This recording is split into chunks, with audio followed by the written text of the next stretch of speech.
开饭啦！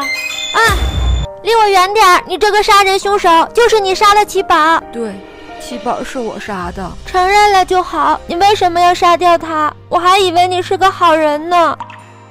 以前的你会经常陪我们玩。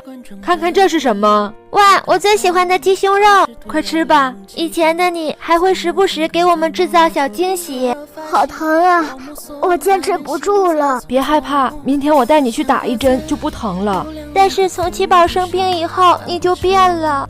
我们真的尽力了，再继续治疗下去只会延长他的痛苦，不如尽快安排安乐死，让他死的时候别那么痛苦。那我明天带七宝过去做安乐死。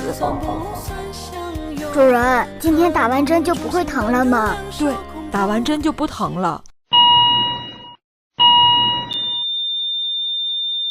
七宝那么相信你，你却带他去做安乐死，你亲手杀掉了自己的家人。对，我骗了七宝，可是我不带他去做安乐死还能怎么办？就眼睁睁看着他痛苦吗？七宝死了，你就不会自责，不会难过吗？